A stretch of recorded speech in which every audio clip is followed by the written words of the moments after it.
En nuestras viejas ciudades los lugares sagrados se superponen, tal y como comprobaremos hoy en nuestra visita a Tarragona. Bajo la nave central de su catedral aparecen nada más ni nada menos que las formidables ruinas del gran templo de Augusto. Bienvenidos a Arqueomanía.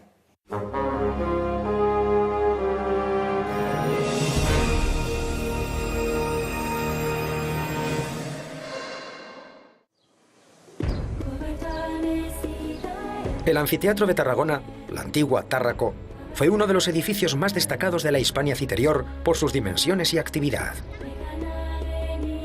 Aquí se respira la historia, se palpa, se percibe bien el aprovechamiento de materiales y espacios fruto del paso del tiempo. No hay más que mirar la iglesia que se construyó dentro del propio anfiteatro. Hay personas que se empeñan en dar corporeidad a la historia, en revivirla de alguna manera. Es el caso de Andreu Muñoz Melgar, que se propuso hace más de 2 décadas la recreación de un episodio significativo en la historia de Tarragona. Un capítulo que se desarrolló dentro de este anfiteatro. El 21 de enero del 256 de nuestra era, el obispo Fructuoso, junto a 2 de sus diáconos, fueron ajusticiados en el anfiteatro de Tárraco. Andreu Muñoz escribió una obra de teatro que se representa todos los años para rememorar el martirio. Por cierto, que el texto original que narra el padecimiento de Fructuoso fue citado por el mismísimo San Agustín. Los primeros cristianos no lo tuvieron fácil con los emperadores de Roma. El cristianismo no fue bien recibido en un mundo de gran permisividad religiosa, pero politeísta. Al final, el cristianismo terminó siendo la religión oficial del imperio y sus dirigentes aprovecharon los espacios urbanos, lúdicos y religiosos para levantar iglesias. Tarragona debía mucho a Augusto. El emperador en persona se encargó de dar honores a la ciudad y promover su transformación en una gran capital. Se dice que todo se debió a que Augusto se curó de una grave afección pulmonar en estas tierras. Tárraco fue la capital de la Hispania Citerior y una de las ciudades más importantes del Mediterráneo occidental. Un paseo por sus calles lo deja claro. Además del anfiteatro, Tarragona nos ofrece la posibilidad de ver otras joyas, como su circo o el Museo Romano. El esfuerzo económico que supuso la construcción de Tárraco, como una gran ciudad, no debe pasar desapercibido. Hasta aquí llegaron materiales de todo el imperio, así como arquitectos, escultores y toda clase de personal especializado. Hoy en día estaríamos hablando de miles de millones de euros de inversión pública. Pero Tárraco fue el puerto de salida del mineral de oro que se extraía en las minas del noroeste y de otras valiosas mercancías, con lo que se convirtió en una ciudad floreciente y de gran importancia estratégica. La urbe disfrutó de un gran esplendor durante más de 200 años. En el Museo Romano pueden verse cientos de vestigios del periodo imperial, mosaicos, bustos, estelas funerarias o piezas del mundo de la navegación.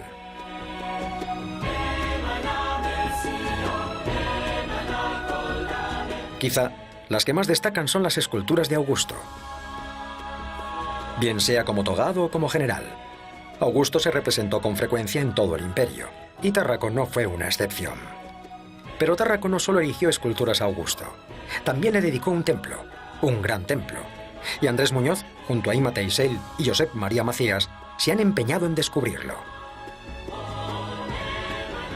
Tarragona es una ciudad cosmopolita, agradable para pasear. Al ir alcanzando su zona alta, el enigma sobre el paradero del templo de Augusto se va resolviendo. Su catedral gótica se observa desde la distancia. Se erige sobre un pódium que domina todo el centro urbano. Hoy en día se está sometiendo a una profunda restauración. Esta catedral es de las más bellas de España y no de las más conocidas. En su tesoro hay materiales de indudable valor artístico de diferentes épocas y culturas.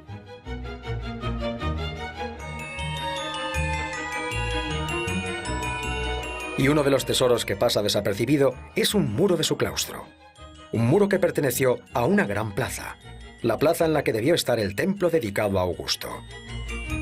Ciertamente estamos en un espacio histórico muy importante, un espacio donde en el siglo III a.C. se asentó el campamento romano, cuando Escipión toma la ciudad como campamento de invierno, y que se transforma posteriormente en el siglo I en un gran centro, en una gran área sagrada, que tendrá como centro de su plaza la erección de un templo de culto imperial.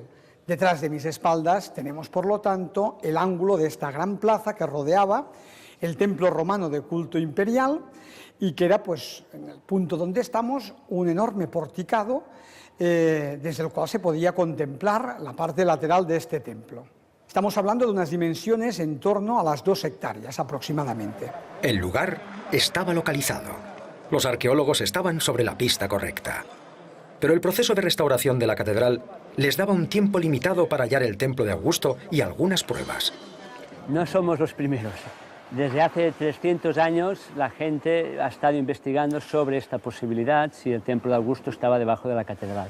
Tuvimos ocasión de desarrollar un amplio proyecto de prospección geofísica en el cual durante 4 días y 4 noches intervenimos en la totalidad de la catedral mediante técnicas de prospección con georradar, tomografía sísmica y electroconductividad eléctrica.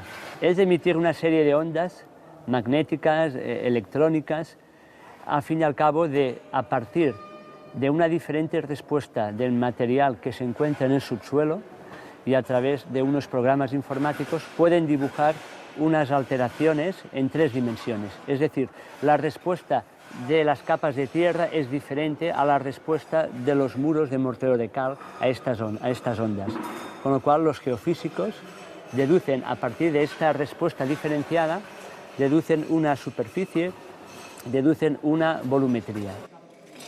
Localizada la discontinuidad, había que excavar y cubrir, documentando el máximo de piezas posibles. Todo el pavimento de la catedral se extrae de forma ordenada, para luego recomponerlo como si se tratara de un puzzle gigantesco. La campaña de este último año ha dejado valiosas informaciones. En el proyecto inicial del año pasado estuvimos en la parte frontal, encontrando pues la subcimentación de este gran templo dedicado a Augusto.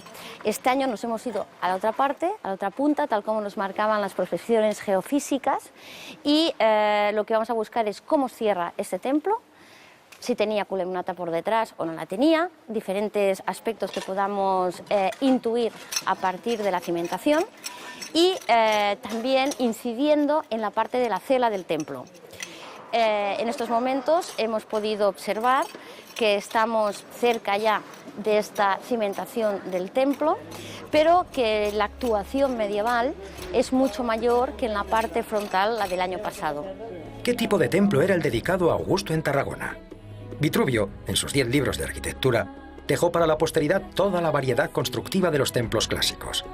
Acercarse a su obra es fundamental para comprender los procesos de edificación de estos y otros monumentos del mundo clásico. El templo de Augusto, en principio tenemos noticias historiográficas que hacia el año 15 los ciudadanos de Tárraco piden permiso al emperador para su erección, y a partir de este momento empiezan a acuñarse monedas con el templo representándose de forma octástila con 8 columnas en su fachada.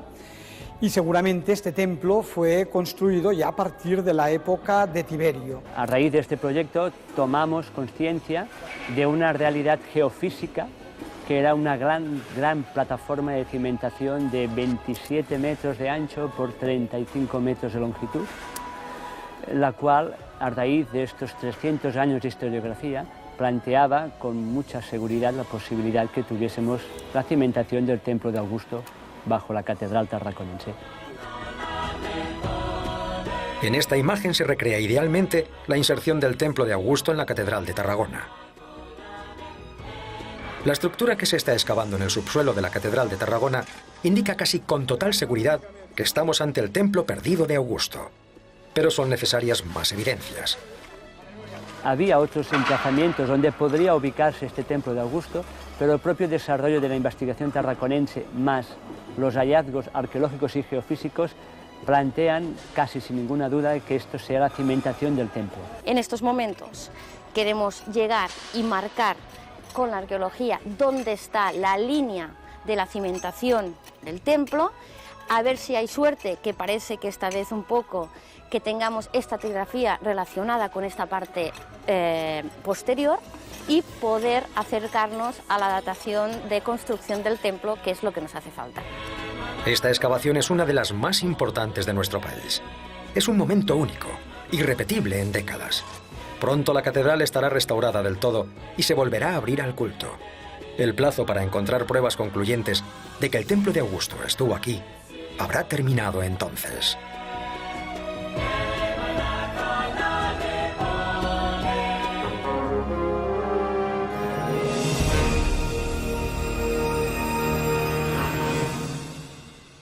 Porque la arqueología es una fuente de información del pasado que sin ella pues no tendríamos el conocimiento de los restos materiales que utilizaron los antiguos, ¿no?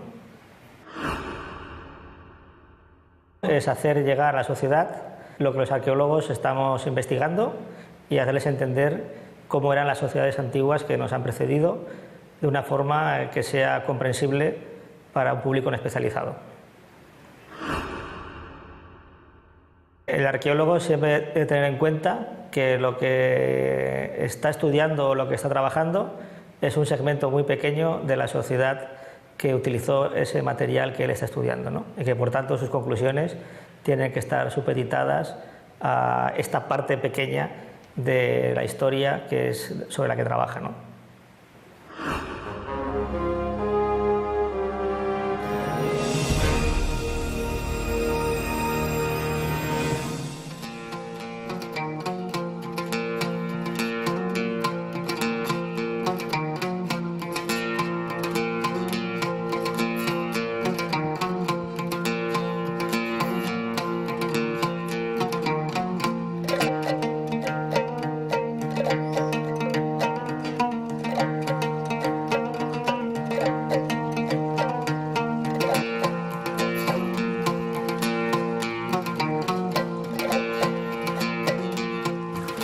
Antes de entrar en el lugar sagrado, el fiel debe santificarse. Se purifica a través del agua de una fuente perdida a la sombra del bosque de naranjos, olivos, cipreses y palmeras que conforman un trasunto del paraíso terrenal. Nos encontramos en el patio de los Naranjos de la Mezquita de Córdoba. Uno de los monumentos españoles con mayor repercusión internacional es la mezquita, hoy Catedral de Córdoba. Representa, conjuntamente con la ciudad palaciega de Medina Azahara, el esplendor del poder califal cordobés, el periodo de máximo apogeo militar y económico de la España musulmana, conocida como Al-Ándalus. La mezquita de Córdoba presenta una curiosa singularidad arquitectónica. En vez de estar orientada hacia la Meca, al este, lo hace hacia el sur. Para unos, se debe a que el emir Abderramán I, que comenzó su construcción, quiso darle la misma orientación que la mezquita Al-Jama de Damasco, donde nació supuestamente. Para otros, a que se aprovechó la antigua iglesia visigoda de San Vicente Mártir. Sea como fuere, el caso es que sus primeras naves datan del siglo VIII. Como en tantos otros lugares de España, la iglesia catedral se asentó sobre la mezquita Al-Jama, que antes habría sido iglesia paleocristiana o templo ibero-romano en su caso. Lo sagrado es tenaz y sus templos cambian de culto a lo largo de la historia con mayor frecuencia que de ubicación.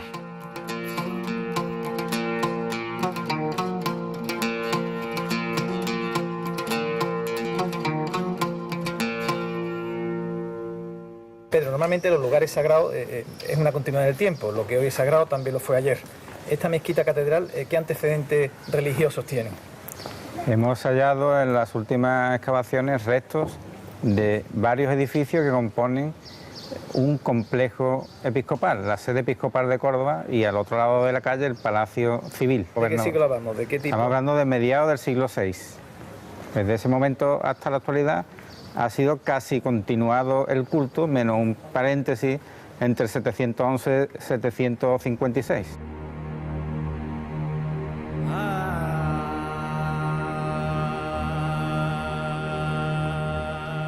Al-Ándalus alcanzó su mayor poder político y territorial bajo el califato de Abderramán III.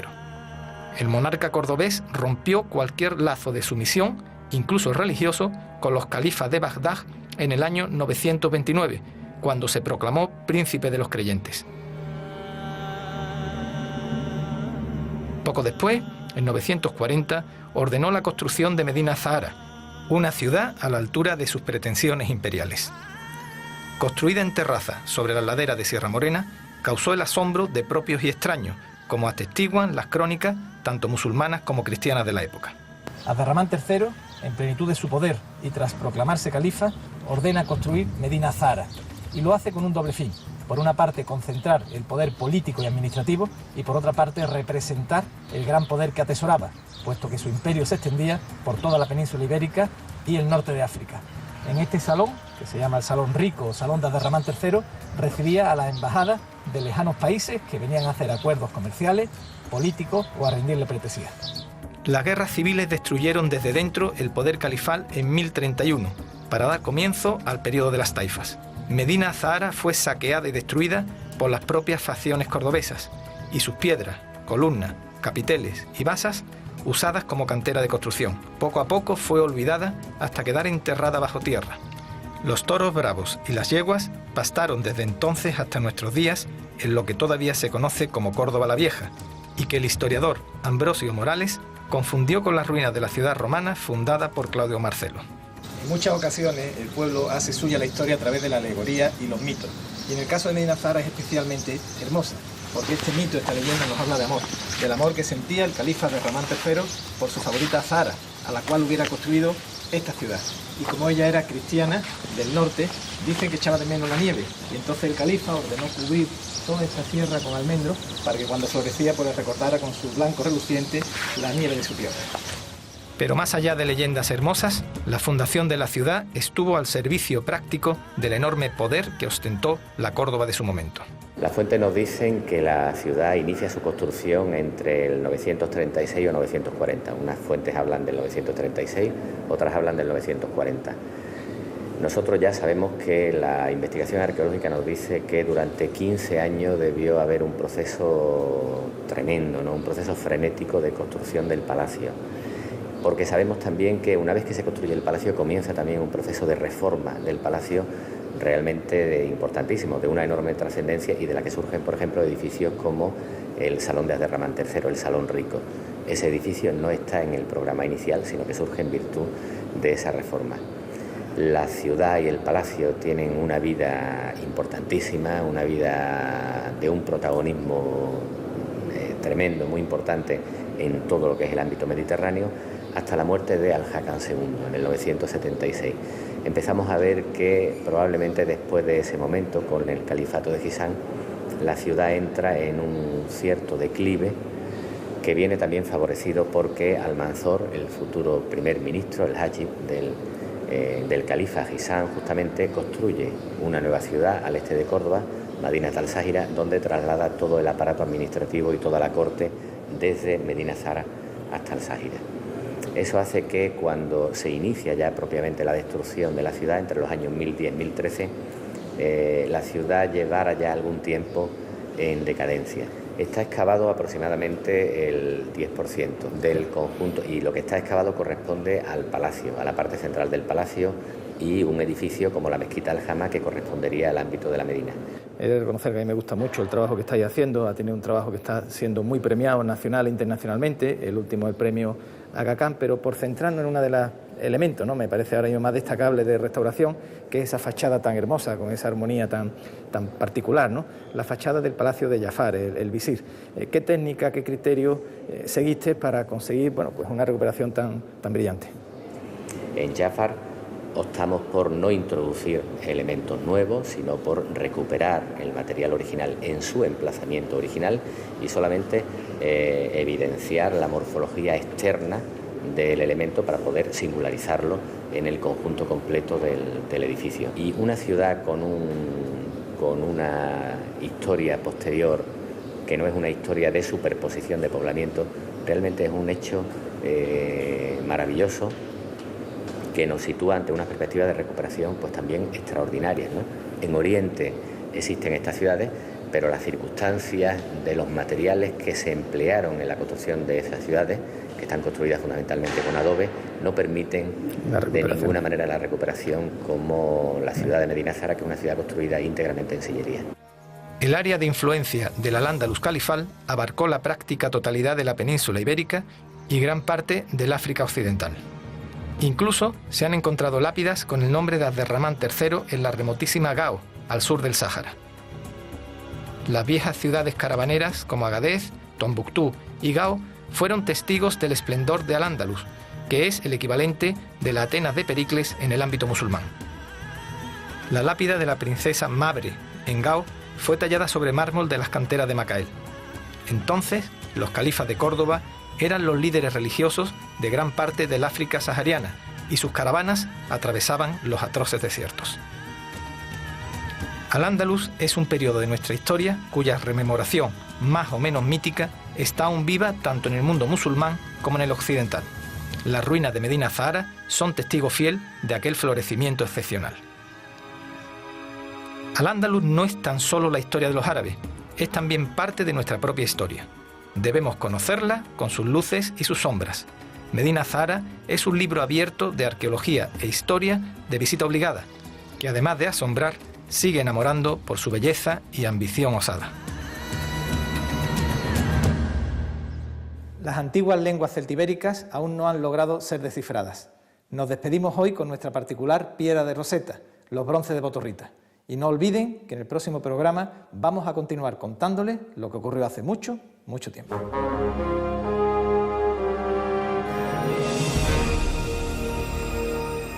Lubos, Kounesicum, Melnunus, Vintis, Letontu, Litocum.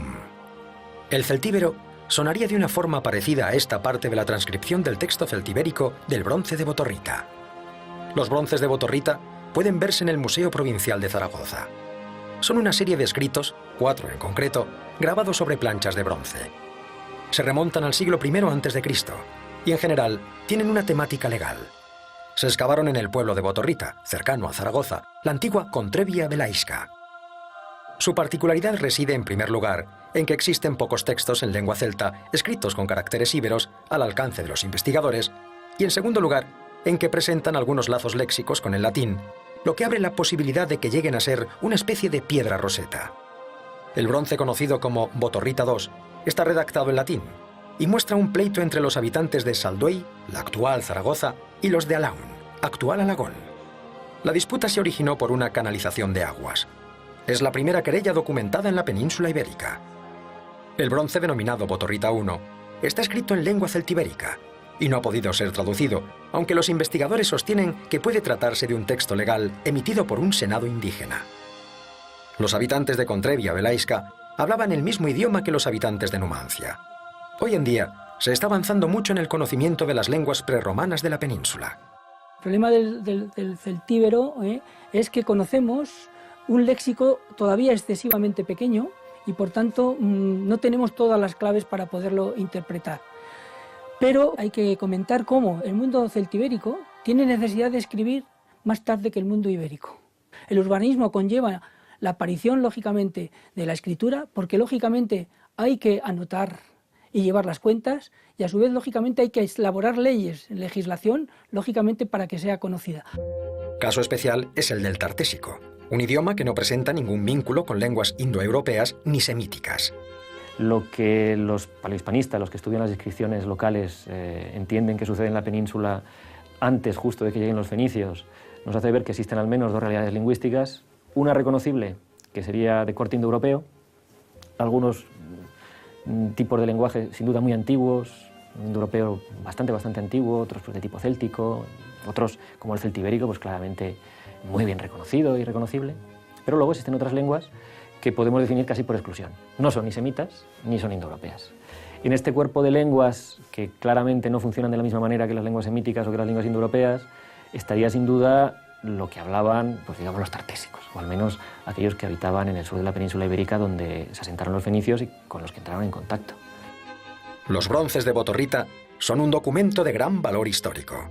Muestran el desarrollo de las poblaciones autóctonas de la península y su relación con Roma, la potencia colonial, a través de la inclusión de neologismos. Si en el futuro alguna excavación depara otros hallazgos similares, alguna variedad del íbero y del celtíbero, tal vez puedan ser traducidas.